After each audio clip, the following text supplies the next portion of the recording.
Good morning. My name is, in fact, Kerri Miller, and I do, in fact, work at Travis CI. I have a quick news update for everybody. Curse of Monkey Island came out on Steam and GOG yesterday. Everyone's still here, right? No one's left to go download that? Okay. Is Ruby died? Is Ruby dead? No, I'm sorry, actually the answer is yes, thank you very much. I want to thank Bath Ruby for a wonderful conference. Thank you, everyone. Please, the conference is over. Ruby's dead, I'm sorry. No? Are you familiar with Betteridge's law of headlines? The reason why journalists use this style of headline is they know the story is probably bull, and they don't have the resources or facts to back it up, but still want to run it. Now, somebody actually did a research paper on this to see if Betteridge's law of headlines was actually true. They published it. It turns out about 75% of the time you see a question mark in a headline like that, the answer is either no or meh, maybe. I do, in fact, work for Travis CI. I'm a builder. They are based in Berlin. I am based in Seattle, which is a wonderful city which looks very much like this on our best days. What do you know about Seattle? Do you know anything about Seattle? It rains a lot. Yes, we do, in fact, have an egg sport team. It's American rugby, right, basically?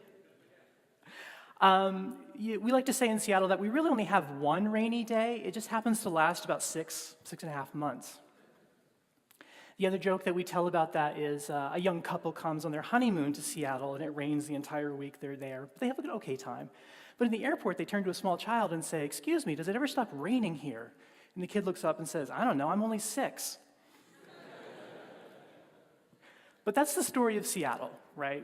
That's the story we tell ourselves. And all of our infrastructure is rain-influenced. We have lots of canopies, we have grooved streets. We sell lots of umbrellas, although true Seattleites will wear waterproof gear. We would never be caught dead with an umbrella. Because it doesn't really rain, it's just wet and gray all the time. Except for about 4 months in the summertime when the sun comes out and it doesn't rain for 90 to 100 days. Excuse me, I'm a little parched. But we don't tell outsiders about that because we don't want you all moving there and seeing this wonderful mountain and our trees, our sound and everything.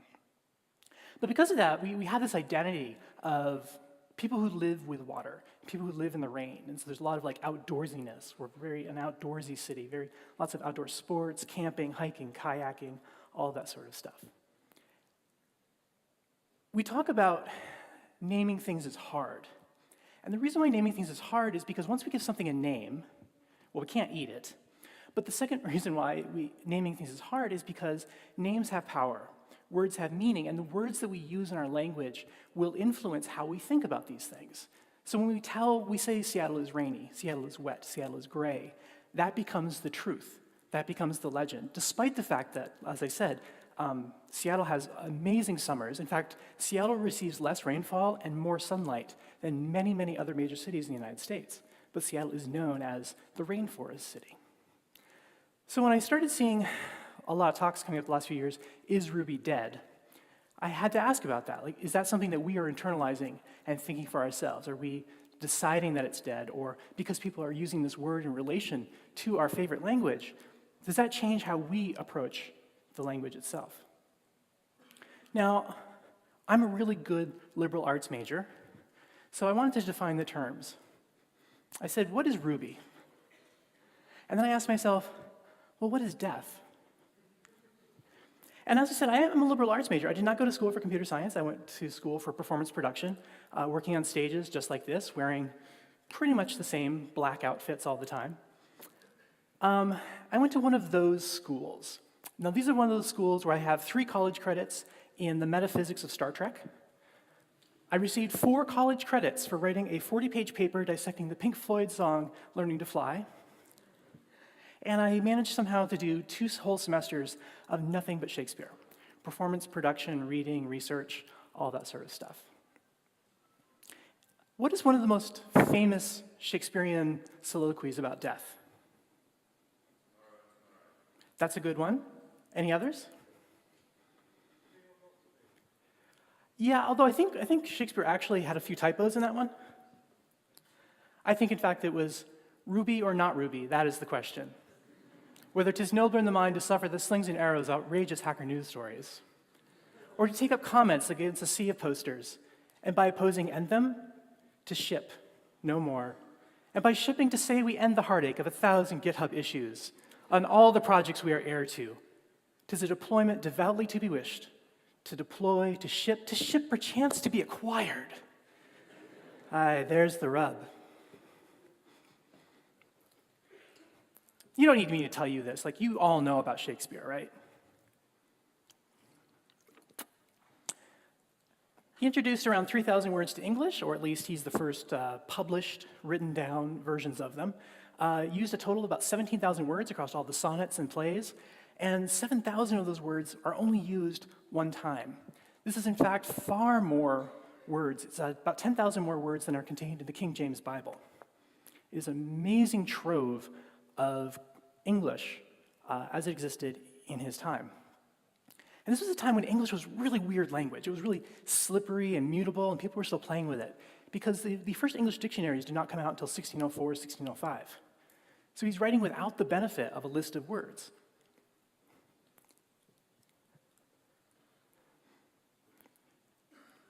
This is the Lord's Prayer in contemporary English. We can understand Shakespeare because he's really only one linguistic generation removed from us, about 400 years. And you can see that's pretty much the same, right? The grammar's the same. There's some pronunciation and spelling differences, but overall it's pretty accessible. But what if we go back 400 years before that? It gets a little bit weirder. But we can still kind of squint at it, right? We can still kind of read it. And I wouldn't even bother trying, because it's hard to do as an American without affecting a really horrible fake accent. There's just phonics in here that I only know how to pronounce from the BBC TV shows, so I won't even try. But what if you go back another 400 years? What does English look like then? I mean, this is ridiculous. There are letters here that we long since retired. And those two letters that appear very commonly in Old English are thorn and eth. Now, fun fact, thorn, the th sound in the, it actually survives today in the form of ye, like you see ye old shop or something like that. That's actually a printer's typo of a misprint of the thorn character into the shape of a Y over time.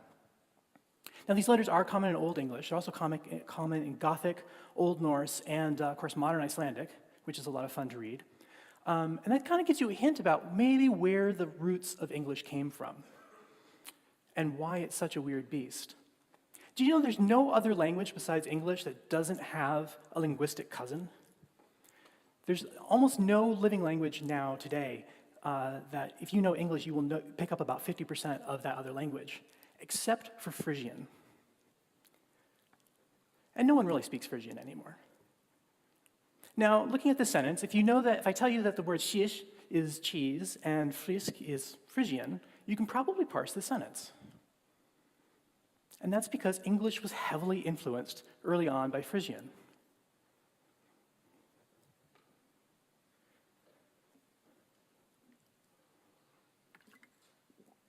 Let's see, what else is weird? Try naming another language where you have to slip the word do in there, or the concept of do. It's a really weird thing, and once you realize that we are one of the only languages that has this sort of weird verbal modifier sprinkled into the language, you'll hear the word do everywhere. And the reason is that when the Angles and the Saxons, the Jutes and the Frisians came here, there were already people here that were speaking this weird blend of Celtic and Latin mixed together, left over from the Romans.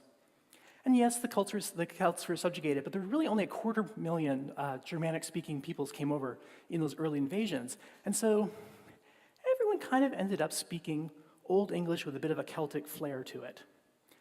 And Celtic languages are super weird. They have a Yoda-like verb construction. So come first the noun, or come first the verb, excuse me. So the verb-noun order is reversed. And they sprinkle this do thing in there. And what do does as a modifier we say it's a perfective aspect. What it does is it says that the verb that it's modifying happens for a specified period of time versus being a condition of the noun. And it's just kind of this weird little thing that kind of survived, along with some of our counting rhymes, like eeny, meeny, miny, mo, and hickory, dickory, dock. Those are early Celtic rhyming and counting slangs. So we add to that stew, literally almost, the Danes and the Norse who come across. And this time they mean business. Now normally they just kind of rolled into town and messed things up and stole a bunch of stuff, but eventually they came and they settled down. And in order to sort of like fit in a bit, they married local women and had kids and raised them up. Has anyone ever tried learning a language as an adult? Yes, 2 people have, okay. I'm sorry, it's interactive, but I know that it's morning. I'm sorry, I apologize. They didn't have printed media. They didn't have television. They didn't have language schools. They had lots of other things to worry about besides working on their accent, like butchering animals and people and raising crops or whatever, right? And so what the Vikings ended up doing in these tight-knit communities they had was they wanted to fit in, so they spoke Old English badly.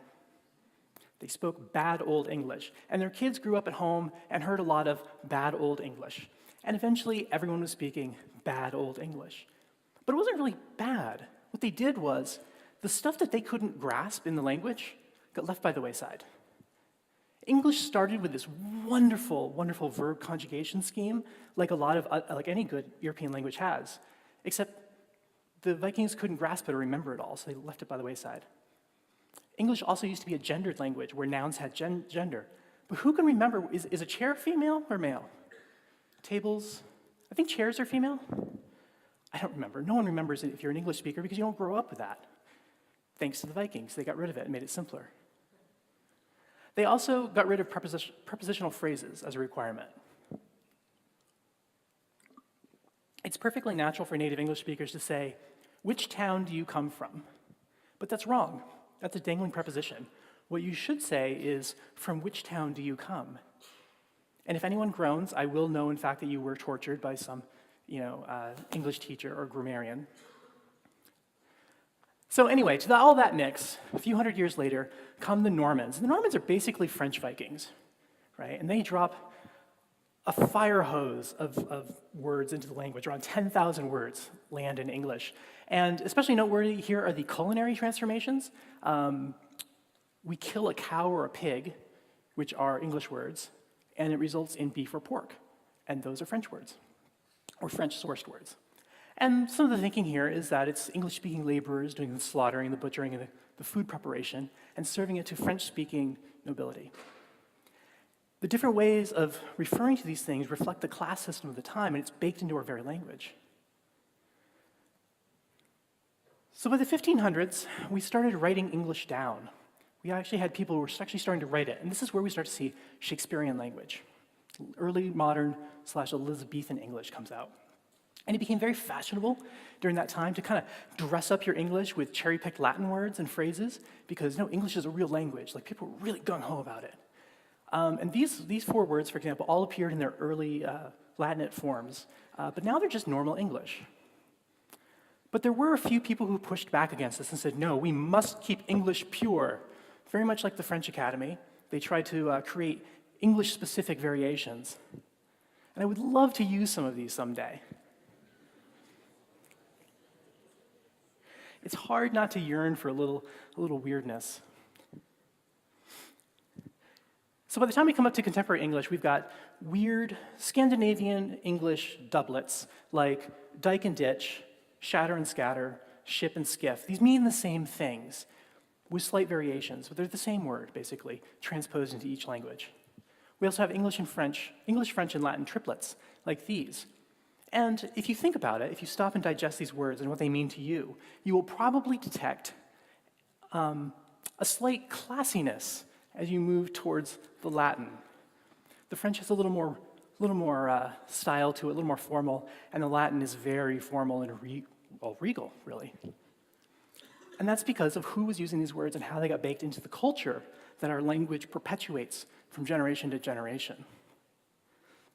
And this is quite the history of a weird language that came and got really slippery and flexible and came to dominate much of the world. And this is without even mentioning that weird phase that we all went through when we started dropping Greek in. I mean, you don't see a lot of like Chinese restaurants advertising that they do not use one salt gluten acids, do you? It's monosodium glutamate. It's aluminium. These are Greek words. They're not native English words, but we've made them our own. So why talk about this? Why do this except, well, Kerri, you're going to England, you're going to give a talk. You should probably pander to the audience a little bit, flatter them. Is it working? I can't see, so yes, working? Hey! People like me. That's so good. So why do this? Because we forget that software languages, we call them languages, and they are. They're a language, they are a means for communication. And they are really only in their first few generations of speakers, so they're still in this phase of mutability and changeability, and they steal from each other. Just as English has magpied from other languages, so too do our programming languages steal great ideas from each other constantly. And they seem to progress over time. You'll forgive me for the bad C. I'm not sure this would actually compile. But the story of Ruby is the story of an evolving set of practices and expectations of what engineers cared about, whether they placed value. Compiler friendliness gives way to object orientation, which gives way to developer happiness and expressiveness. And when you see them together like this, there's almost like this implied arc of history that kind of lands where we are today. Almost as if we are the recipients of this grand historical tradition of programming languages and what it means. The problem is, though, that we're not the end of this story. It's human nature to want to be the hero. We live alone, trapped in our own skulls and our sentience, alone, and that's sort of the existential crisis, right?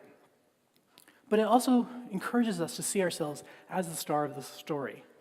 So whenever something happens in the world that we perceive, we interpret it based on how does it relate to me. Somebody cuts me off in traffic, I don't think, oh my gosh, I hope they're okay. I hope they're not going to the hospital. I think,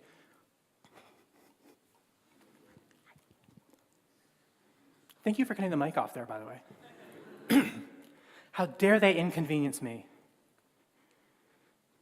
It's the same way when I'm working with my computer. I hate my computer. It hates me.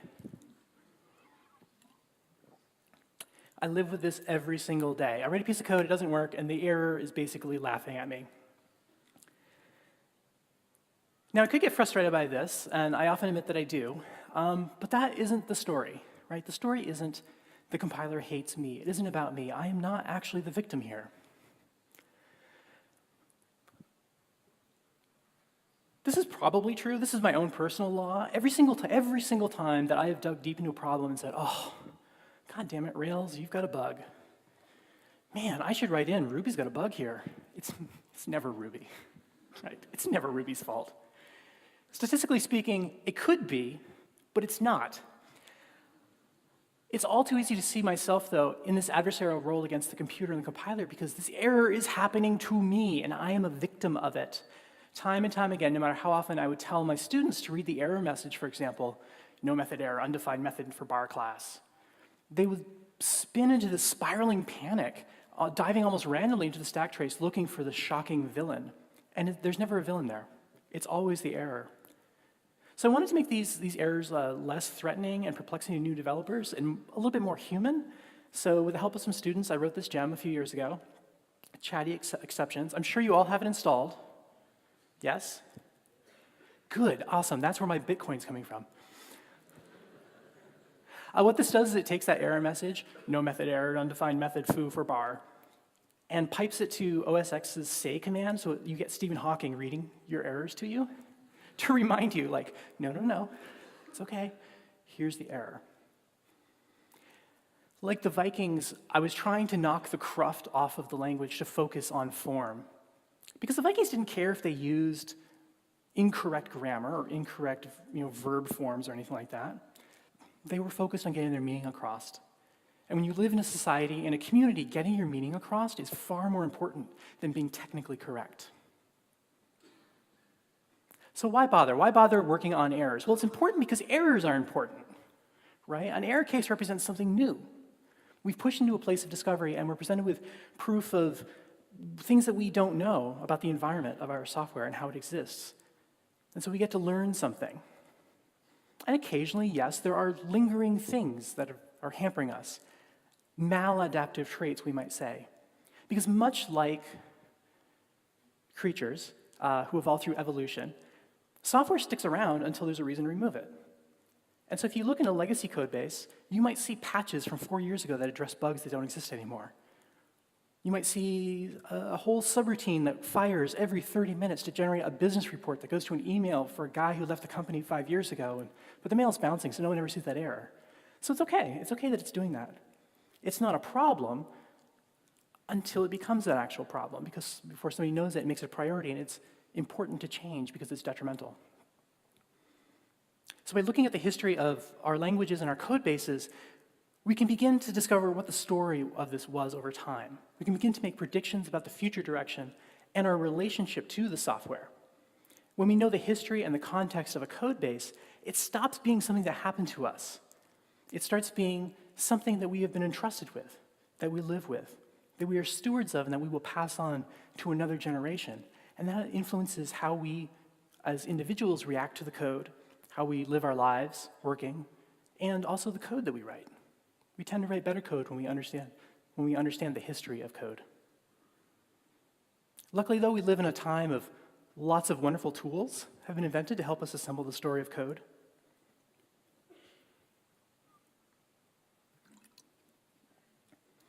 Entity relationship diagrams. I generated this a few years ago on an app I was working with, a gem that I work on called Rails ERD. It just looks at your Rails application, the active record things, and maps out the has and belongs to relationships and throws them up on a nice graph. Now, if you're working on a project of any sort of size, you're going to have hundreds of these little bubbles and arrows going everywhere. It can get a little overwhelming. But what I like to do is I always like to look at this when I start a new project that uses active record, because I'm a very visual person, and I want to see how these things move against each other. What is the implied physical motion, rather than just static files and lines and arrows? I've also printed these out on large 4-foot wide posters and hung them in the office so that we're all faced to look at the diagram of our apps. It's really good for finding the seams in our application if you're working on something that needs to be servicized. But this really just shows the relationships, right? It implies motion over time, but it's still just a static snapshot of where the application is right now. And it's a map, but as we often say, the map is not the terrain. Data is not the story. In that early slide of Seattle you saw in the background, I hope, Mount Rainier. That's our stratovolcano. It's going to erupt someday and blow us all to hell, but that's okay. We have the highest home prices in the nation, despite that. Around the base of it is the Wonderland Trail. And the Wonderland Trail is around 95 miles all the way around. It's this wonderful hike. They limit the number of people who can do it every year. There's a whole lottery system. But they also sell half permits. And one year I was thinking about doing half of it, 47.2 miles. Now, I'm not in the shape that I used to be. I used to be a long-distance hiker. I'm not anymore, clearly. But 47.2 miles, let's think about that. If I walk 2 miles an hour for 5 hours a day, that's this many, 10 miles a day, right? So it should take me 4.7 days or 5 days, right?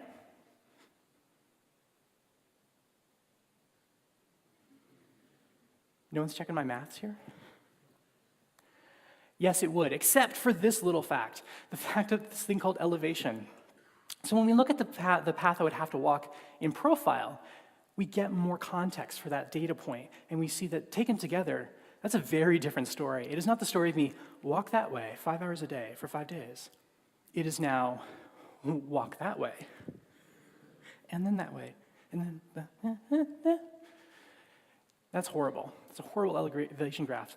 And then when you add in the fact that it's on dirt and rock that only gets walked over by so many people, and they're bears, real bears, not proper bears.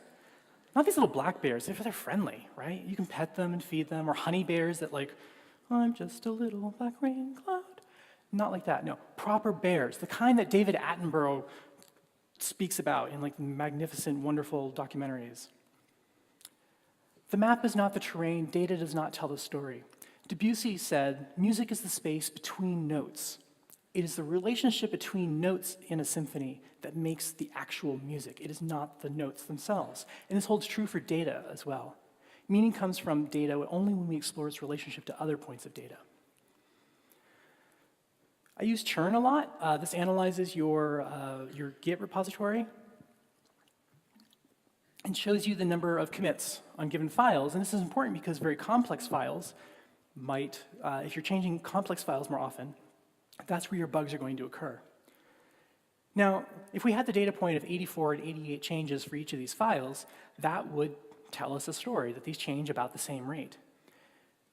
The user model here is graphed in green. You can see that there's 2 spikes and then a lingering thing. That probably implies that there are actually 2 projects, 2 periods of intense focused work on that file.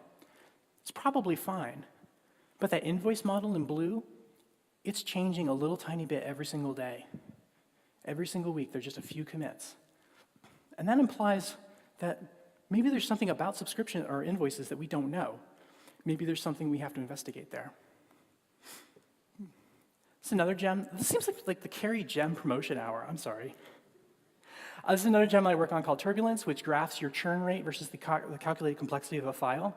And you can see way out there, there's a really horrible file. Now, if you know that the guideline for computed complexity is 10 is good for a method, 10 to 20 is probably fine. This file has a complexity of 1,600, and it was changed over 1,000 times. And this is from a real code base that I worked on. This is an even more dramatic way of graphing that. This is a tree map. The size of the square is the number of times it's been changed. The color is its amount of complexity. Developers are spending, what's that, about maybe 20% of their time, if you look at that, 20% of the commits in this repository are made on this model, which has this massive complexity. People are touching very, very complex things all day long. That is a recipe for disaster. We don't necessarily even know what would happen. So this particular tool focuses, again, excuse me, on the intersection of 2 different metrics. And it tells us a story of what has happened. It does not tell us necessarily the future. When we want to look into the future to find those stories, we have to zoom out and look at our application as a whole and apply more philosophical frameworks. And one of those that can work with systems is Kennevan. Are you familiar with Kennevan? Yes, one person. Do you also speak Welsh? Oh, okay. Well, I ask only because it's a Welsh word. It means habitat, place, or the multitude of your environment, if you will. And it's a sense-making model. And what it does is it divides the world up into unordered and ordered systems. The division here being unordered systems are those that we cannot determine easily causality. And ordered systems are those where we can determine causality, where we change a thing here, and there's an effect over here, and it's predictable and repeatable. We divide that further into complicated systems. And a complicated system is stable, repeatable cause and effect. You can change configuration X, and output changes to Y. Answers may or may not be self-evident, but they can be discovered, or we can turn to experts with domain knowledge. An example of this might be a high-end restaurant that can reproduce the same creme brulee or beef dish over and over and over again, and it's always the same quality. We also have obvious systems, and this is where causality is so well known and understood. We have so much experience and practice with the system that we emphasize policy more than we emphasize discovery. This is the domain of help desk and support, where we have a series of emails that we can cut and paste to answer frequently asked questions. This might be McDonald's or Burger King, some sort of fast food restaurant where everything is a policy. There's no invention here. There's nothing new. then there's the other side, where causality no longer exists. We call these are complex systems. They can be relatively stable, but when things go wrong, we have to revert to this series of experiments of probing and sensing our responses, sensing the results before we can respond. We cannot intuit what's happening. A few days ago, I installed a simple point release update of a gem, and this one particular SQL command started timing out. The gem was for logging. We weren't doing any logging on that SQL. I have no idea even today what's going on. I haven't had time to go back and look at it. But why is that? What was happening there? I'm not going to know, and cause and effect is not necessarily obvious right away. This might be akin to a church dinner or a potluck, where people are assigned to say, you bring a meat dish, you 3 people, and you folks down here in the front row, I want you to bring desserts, and you folks will bring wine, right? It'll be great.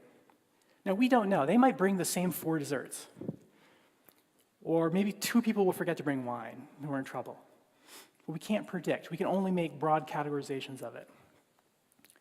Then there are the total chaos systems. These are systems where we're just beginning to explore, perhaps, systems that we've inherited and are breaking in strange ways, or obvious systems that are broken down, where we don't have a policy for that. How do we address this problem? We don't have a policy.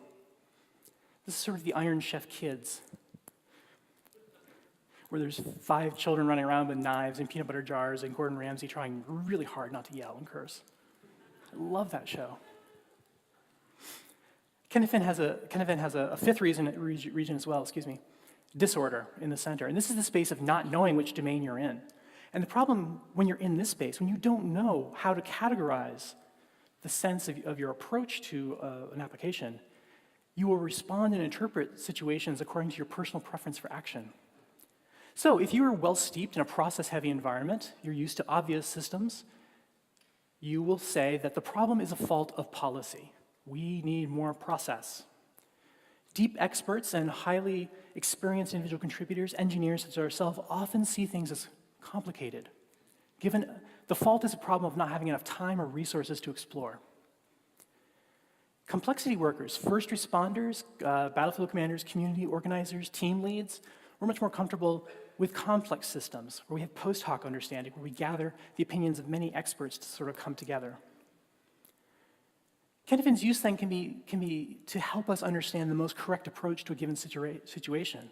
We can say, oh, the problem is in that part of the code or in that application. We just need to change the policy because that's what that application desires. Or, hang on, this is a complex problem. Let's get more people to look at this. Or, this is complicated. Who do we know who has expertise in Postgres or MySQL? This informs us not only about ourselves and the kind of systems we naturally respond to, but what we should be working on and how we can explore them.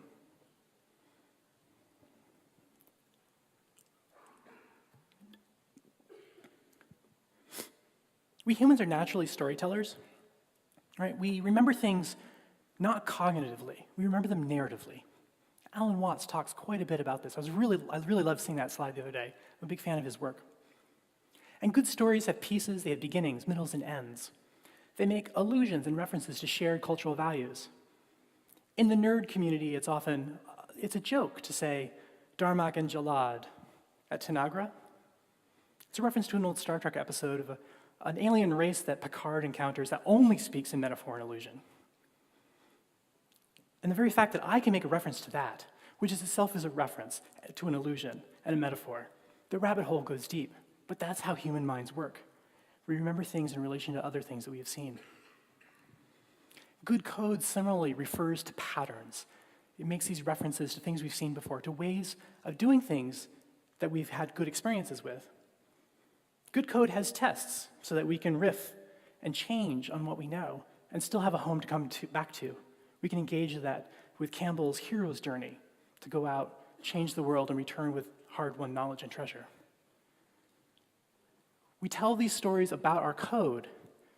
We want to bring people in. And sometimes, though, our stories can push people away.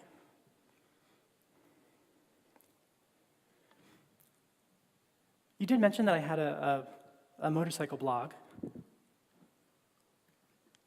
I spent quite a bit of time riding my motorcycle around the United States. June 1st, I'm leaving for Alaska, and I'm going to be spending about 4 months riding around Canada, the United States, on my motorbike. And I absolutely love motorcycles. They're so much fun. If you want me to bore your ear off, or if you want to talk to me later and you don't know what to talk about, just ask me about motorbikes.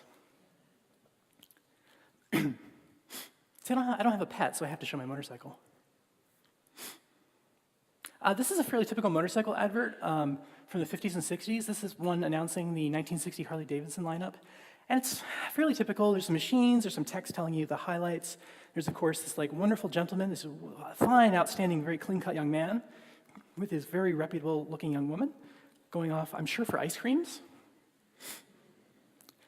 This was the state of the art of advertising in 1960. In 1962, the Honda Corporation sold 40,000 Honda 50 motorcycles in the United States. And they said, that's ridiculous. We have 750 dealers in the United States. We can do better. 1963, we want to sell 200,000. How do you do that? You change the story. What Honda did was that they hired the Gray Advertising Company out of New York, I'm sure, to do the You Meet the Nicest People on a Honda campaign.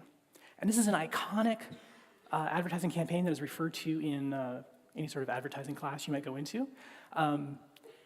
The ad agency pitched this, and it became an icon. It was so successful. It changed the story of motorcycling in the United States from this thing that basically modern-day Vikings who would roll into your town and drink all your beer at the bar and get in a fight, and they wear leather jackets, and what do you got? That's what I'm rebelling against. That changed to housewives and people with dogs, and this woman with, it's like a tomato plant on the back and a surfer. I would not ride with a surfboard like that. That's super dangerous. It changed the story, though. Suddenly, moms across the country who would never entertain their teenage child asking for a motorbike, because that's setting them on the road to ruin. Suddenly, it was okay. They'd say, okay, but as long as it's a Honda. Because Hondas were friendly, they were red, and normal people rode them. Honda's sales target was 200,000 for 1963. They sold 215,000 in 63. They sold 430,000 in 64. The Honda 50 today, just recently last year, passed the 100 millionth motorcycle mark of this style of motorcycle. It's amazing, and it's all due originally to this campaign. It turned the company image around and expanded motorcycling for a generation. How do we tell the story of our code? What is our advertising campaign?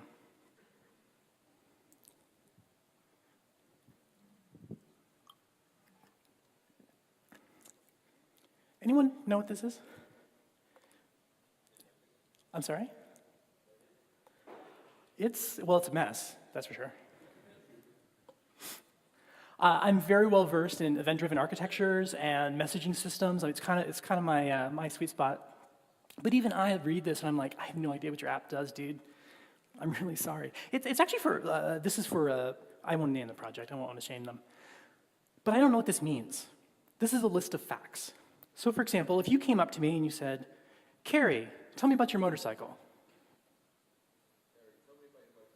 I'm so glad you asked. It's a 2017 Suzuki V-Strom 650 XT with ABS, 19-inch front wheels, spoke, tubeless tires, 650 cc's of displacement, has rear and front differentials, and has some sweet bags. What does that mean? That doesn't tell you anything about how I ride, why I ride, my excitement. It just shows that I know a bunch of facts and specifications. What does good software advertising look like? It was genius, absolutely genius. If you compare the pitch of that previous application project to the pitch that DHH makes, he didn't show necessarily what the cool tech under the hood was. He showed what it did, how it would change the way that you worked, not the bullet points of Rails, the facts about it, but what Rails meant, how your story would change if you adopted it and used it. It's very compelling. It's just as Debussy said, music is the space between the notes. If we can find the music in our technology, not just look at all the notes our symphony has, we can expand our community. We can change our own individual relationships to things. We can rediscover that joy that originally got us into it. There was something that hooked you originally. Technology let you solve a problem. It let you build a web page for your favorite text exploring video game. For myself, I made a Waterboys, you know the band Waterboys? I made a fan site for them. It was the very first oh man, it was ridiculous. But there was a joy there. Technology was allowing me to do something. It wasn't just learning technology for the sake of learning technology.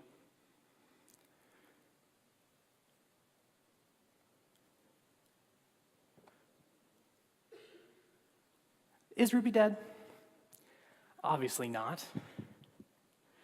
All things are a reaction to what came before. The evolution of a language over time, it changes. Rails was a reaction to every LAMP website that was built in the 90s and the aughts. Ruby was a reaction to Perl and C and Smalltalk. Ruby's not dead because tens of thousands of us use it every single day, and we'll reuse it every single day going forward for years. I could just work on upgrading legacy Rails applications for the next 10 years and retire very happily, very well compensated. A few years ago, I did a Rails bridge in Victoria, BC in Canada, and I met a young woman. She was maybe 23 or 24, right out of university.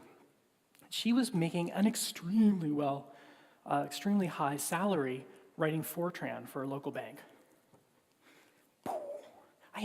First I was really scared that Fortran was still in production in a bank of all things.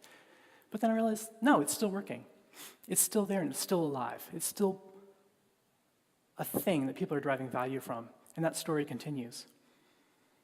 And so when I see the Ruby diaspora, when I see Ruby as starting to work in Go, or Elixir, or Node, Rust, going out and using other things, I see them as people who are going out and taking the story of Ruby with them, influencing other languages and communities with our best ideas and our best practices and the best things about our story of what brought us here today in Ruby. The story of Ruby is not over. It will never be over because we are Ruby as a community, both as users and consumers, and we are the embodiment and expression of this language through its use, through its communication, and it's become something bigger than just that technology. It's become a community of people. Now, it's been said that there are no new stories. There's only new characters, new names, new settings. You can see that in every single Shakespeare play that gets set in like weird places, like, let's do Julius Caesar on the Love Boat. How about Macbeth on Wall Street? The strangest one I saw was Romeo and Juliet at a bingo parlor. Okay, well, you know, it worked. A little bit of a stunt, but everything in our world today, and we live in a postmodern world, and so we have access to so many things, so many connections coming in at us. And that helps influence this way that everything becomes a reference to something else. We can embrace that. We may stand on the shoulder of giants who have done this amazing work before us. Every single time I think I've come up with this great technical idea, someone's like, oh yeah, Newth wrote about that in the 70s. Or, oh, here's a link to this paper. Oh, great. Thanks, Twitter, dude. But standing on the shoulder of giants doesn't just let you see further and higher. It allows you to see that there's a future, that you are tomorrow's giants for the next group of developers that come along. We are the inheritors of a technical tradition, but it doesn't end with us. We are the temporary stewards of software as a tradition, as this grand endeavor, this epic story that solves individually very small human-sized problems. Code is this living thing. It's always changing and evolving. The industry as a whole and our small little pieces and corners that we are shepherds of. It's very difficult to grasp it in its entirety, and our human mind tends to personify and anthropomorphize it. That's why we get into fights and yell at the computer all the time. Over time, each individual change, what we poured sweat and care into, tends to disappear, the same way a car repair helps us forget why we had a scratch. Or why, when we get a new battery in our phone, we forget about how it was running down and everything. It just disappears, and the phone is now the phone. Before long, code has always been this way. We cease to see the individual reasons why we made changes. But every line, every call, every message that's sent was a choice that was made by somebody. And that choice was made with the best tools they had at the time, with the restrictions they had at the time. And there was a rich and complex path that allowed that person to arrive at that moment. And there's a rich and complex path that allows me to arrive at this moment. Thank you, British Airways. But there's also a rich and complex path that will bring me to what I do tomorrow, and the day after, and the day after. And it will continue to be a Ruby story. The nature of what we do on a day-to-day basis as active working developers often forces us to look at the pixels, as Andy pointed out yesterday, not the larger image that they tend to resolve to. And our stories define us. When you know your story, your world expands. And once you know what your story is, you can change it. You can become an active participant in that story. And it's pain and fear that tend to trap us in these small stories, stories that really only give us a taste of a larger, greater story that we could aspire to. We humans relate to our world by telling stories about it, to ourselves and each other. With code, we have the ability and the tools to tell ourselves the story of how it came to be. And we can look to stories about other code bases and other problems and other engineers and how they approach things to tell us our own stories back. We can use these stories to answer questions. What does the code do? How could it be better? And maybe even, what does the code long to become? I think that we need, in this industry, more storytellers and less facts. We need more sonnets and less dictionaries. We need to refuse to work and live inside of pixels. We need to find better, greater narratives for ourselves and our code. We need to find a story of code that is worth living, not doing. Thank you.